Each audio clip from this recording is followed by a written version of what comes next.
हमारे साथ बात करने के लिए समाजवादी पार्टी की सांसद रुचि वीरा जी हैं। रुचि वीरा जी, ये बताइए, जो साध्वी प्रज्ञा ठाकुर हैं, पूर्व सांसद हैं, उन्होंने कहा कि मुसलमान आतंकवाद होता है, हरा रंग आतंकवाद होता है, और उनको जो भगवा आतंकवाद में जेल भेजा गया था, कोर्ट से बाइज्जत बरी हुई हैं। इस तरह की प्रतिक्रिया उन्होंने दी है कि उनको जो है झूठा फंसाया गया था। क्या कहना चाहेंगे? देखिए, न्यायालय ने क्या फैसला दिया है उस पर तो टिप्पणी करने का कोई औचित्य नहीं है और टिप्पणी नहीं करूंगी मैं उस पर। लेकिन जहाँ तक आतंकवाद का सवाल है, आतंकवाद तो आतंकवाद है जी। वो कोई जाति, धर्म, कोई मज़हब से तो कोई इसका लेना देना नहीं है।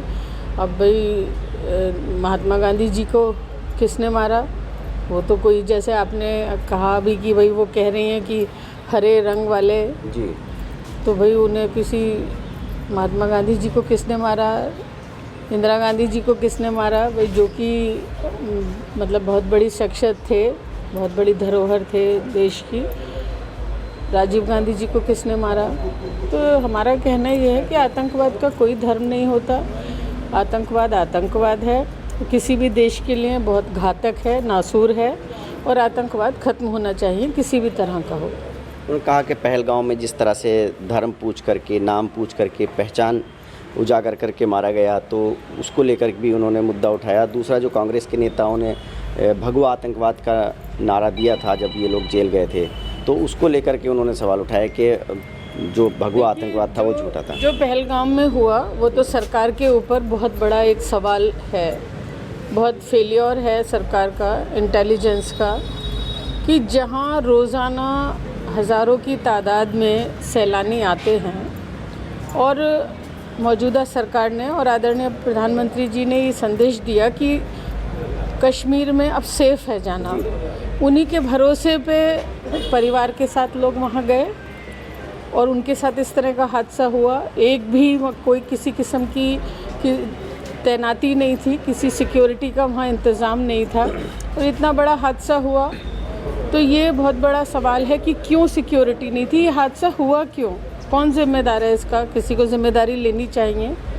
फिर उसके बाद जो भी हुआ, पहली बात तो उनके साथ भाई कि कोई उनको, जो पीड़ित परिवार थे, उनको कोई न्याय नहीं मिला, कोई उनको मुआवजा नहीं दिया गया, उनको कोई नौकरी नहीं दी गई, तो उनके साथ क्या न्याय हुआ। और जिस तरह से भी ये सीज़ फायर हुआ, ये भी बड़ा चिंता का विषय है कि किसी दूसरे देश के राष्ट्रपति के कहने से हमारे यहाँ सीज़ फायर हो गया। भाई अगर विपक्ष ने सवाल उठाए सदन के अंदर अभी कि अगर सीज़ फायर उनके कहने से हुआ है, किसी दूसरे देश के राष्ट्रपति के, तो उसे एक्नॉलेज करें। वो बार बार कह रहे हैं, उन्होंने 29 बार कहा है, और या हमारे प्रधानमंत्री जी ये कहें कि वो झूठ बोल रहे हैं, तो उसका कोई प्रधानमंत्री ने कहा कि देश के किसी भी नेता के कहने पे सीज़ फायर नहीं हुआ है।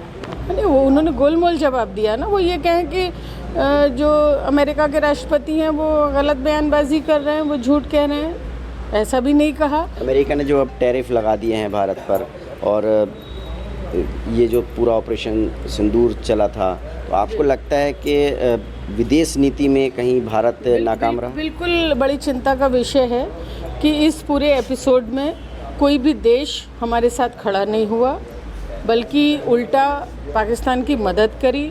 मदद करने वाले कौन लोग हैं, कौन उनके पीछे हैं, ये एक बहुत बड़ा देश की जनता के लिए चिंता का विषय है। और ख़ास तौर से जो हमारे आदरणीय प्रधानमंत्री जी हैं, जो वर्तमान सरकार है, उनको बहुत बड़ा मतलब सोचने की ज़रूरत है कि क्या है और क्या इसके लिए इंतजाम। प्रज्ञा ठाकुर का जो बयान है, आपको क्या लगता है कि क्यों इस तरह से एक धर्म विशेष को टारगेट करके वो कह रही हैं कि ये आतंकवादी होते हैं, और रंग का उन्होंने कहा कि हरा रंग होता है आतंकवाद का, तो क्या इसके पीछे और कोई मंशा? देखिए, ये तो राजनीति कर रहे हैं हर चीज़ में, और भाई देश का माहौल ख़राब करना चाहते हैं, इस तरह की बात करके देश का माहौल ख़राब करना चाहते हैं। इस तरह की बयानबाजी एक जिम्मेदार व्यक्ति को नहीं करनी चाहिए। देखिए, समाजवादी पार्टी की सांसद का साफ तौर पर कहना है कि इस तरह की बयानबाजी नहीं होनी चाहिए, इससे देश का माहौल ख़राब होता है, और इस तरह की बयानबाजी से बाज आना चाहिए।